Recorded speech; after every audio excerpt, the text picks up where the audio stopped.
Hello everyone, कैसे हैं आप सभी। मैं निधि मिश्रा आज फिर आई हूँ एक नन्हे चूहे की, एक नटखट शरारती चूहे की कहानी लेकर के कि किस प्रकार चूहा शैतानियाँ करता है, शरारती है और बुद्धिमान भी है साथ ही।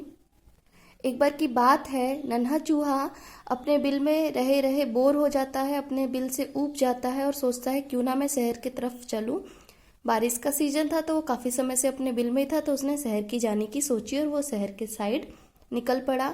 चलते चलते रास्ते में उसे कपड़े की एक दुकान दिखाई दी और दुकान जैसे ही दुकानदार खोल रहा था वो झट से दुकान के अंदर चला गया।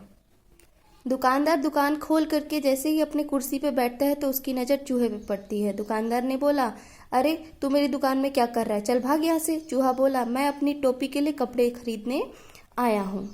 दुकानदार हंसने लगा और बोला कि मैं चूहों को कोई सामान नहीं बेचता, तू जा यहाँ से। चूहा गुस्से में बोला, तुम मुझे कपड़ा नहीं बेचोगे। दुकानदार ने बोला, नहीं, चला जा यहाँ से, बेकार में मेरा समय बर्बाद मत कर। चूहा चिल्लाया, तुम मुझे कपड़ा देते हो या नहीं। दुकानदार बोला, नहीं, बिल्कुल नहीं। इस बार नटखट चूहे ने गाना गाया, रातों रात में आऊंगा, अपनी सेना ले आऊंगा, तेरे कपड़े को तुड़ दूंगा। दुकानदार डर गया और दुकानदार ने बोला, चूहे भैया ऐसा मत करना, मैं तुम्हें रेशमी कपड़े का टुकड़ा देता हूँ। चूहा कपड़े का टुकड़ा पा करके वहां से उछलता कूदता निकल गया। फिर वो आगे दर्जी के दुकान पर जा पहुंचा। फिर चूहा ने दर्जी से कहा, दर्जी जी मुझे आपसे कुछ काम है। दर्जी ने बोला गुस्से में कि क्या काम है। चूहे ने दर्जी को रेशमी कपड़े का टुकड़ा दिया और बोला, इस कपड़े से मेरे लिए एक अच्छी सी टोपी सिल दो।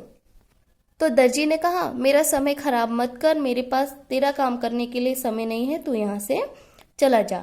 अब चूहे को गुस्सा आ गया और वह जोर से चिल्लाया, तुम टोपी सिलोगे या नहीं। दर्जी ने कहा, नहीं नहीं नहीं, बिल्कुल नहीं। चूहा बोला, तो ठीक है, और गाना गाया, रात रात में आऊंगा, अपनी सेना ले आऊंगा, तेरे कपड़े को तुर दूंगा। दर्जी डर गया और दर्जी ने बोला, चूहे भैया ऐसा मत करना, मैं अभी तुम्हारी टोपी बना देता हूँ। थोड़ी ही देर में दर्जी ने चूहे की टोपी, सुंदर सी एक रेशमी कपड़े की टोपी बना दी। नटखट चूहे ने उसे पहन लिया और फिर अपना चेहरा आईने में देखने लगा। और चूहा सोचने लगा कि यह टोपी तो एकदम सादी है, मैं इसमें चमकीले जो है सितारे लगवाऊंगा। तो सादी टोपी उसे पसंद नहीं आई, इसलिए वो सितारे लगवाने के बारे में सोचने लगा।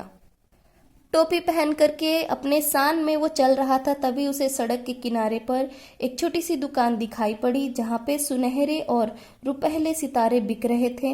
अंदर जाकर वह इधर उधर उछल कूद करने लगा। दुकानदार से चूहे ने कहा, मुझे टोपी पे लगाने के लिए कुछ सितारे दे दो। दुकानदार ने कहा, अरे चल यहाँ से, मुझे बेवकूफ बनाने की कोशिश कर रहा है, एक चूहे को सितारों से क्या मतलब।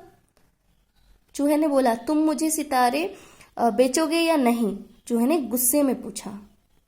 दुकानदार ने बोला, नहीं नहीं नहीं, मैं तुम्हें सितारे नहीं बेचूंगा।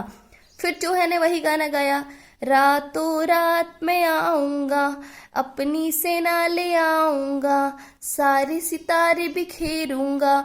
फिर दुकानदार जो है डर गया और उसने बोला कि लाओ भाई चूहे भैया, हम तुम्हें सितारे दे देते हैं, तुम ऐसा मत करना, मेरे सितारे मत बिखेरना। तो उसने उसको सितारे दे दिए। साथ ही दुकानदार ने बोला कि मैं सितारों को तुम्हारी टोपी पे टाक भी दूंगा, यानी लगा भी दूंगा। तो चूहे ने बोला, अच्छा तो जरा जल्दी करो। अब चूहा अपनी जगमगाती सितारों से जड़ी टोपी पहनकर अपने आप को हीरो समझने लगता है, राजा समझने लगता है, और वो ऐसा मानता है कि मैं ही अब यहाँ का राजा हूँ। आगे पहुंचते पहुंचते वो राजमहल पहुंच जाता है और राजमहल में पहुंच करके वो राजा के पास जा करके राजा से पूछता है कि मैं कैसा दिख रहा हूँ। राजा बोलते हैं, अच्छे दिख रहे हो, एकदम राजकुमार लग रहे हो। तो चूहा बोलता है, अगर मैं राजकुमार लग रहा हूँ तो आप अपना सिंहासन, अपना कुर्सी पे से हट जाओ, वहां से उसे छोड़ दो, मैं उस पर अब विराजमान करूंगा, मैं बैठूंगा भी सिंहासन पे, आप ये सिंहासन छोड़ दो। राजा बोलते हैं कि नहीं नहीं, बिल्कुल नहीं, मैं यहाँ से नहीं हटूंगा। वो अपने मंत्रियों को आदेश देते हैं कि इसे यहाँ से भगाओ, चूहे को, मैं यहाँ से नहीं हटूंगा। तो चूहा फिर वही गाना गाता है, रातों रात में आऊंगा, अपनी सेना ले आऊंगा, तेरे कान को तुर दूंगा। और राजा सोचने लगता है कि चूहों की फौज अगर महल में आ गई तो तहस नहस कर देगी, सारा जो है राजा का जितना भी सामान है, गद्दी है, हर चीज काट वाट करके फेंक देगी, हर चीज बर्बाद कर देगी महल का। तो इसलिए राजा गद्दी पे से उठ जाते हैं, उतर जाते हैं और शौक से झटपट चूहा वहां पे जाकर बैठ जाता है। चूहा बहुत खुश हुआ और वह शान से सिंहासन पर बैठ गया और काफी देर तक वहां आराम करता रहा। काफी देर हो गया, रात बीत गई, चूहा गद्दी पे से कूद गया और कूद करके थोड़ा बहुत घूमा और वापस अपने घर की तरफ चल दिया ताकि वो अपनी टोपी को अपने दोस्तों को दिखा सके। इस तरीके से ये चतुर चूहे की कहानी समाप्त हुई।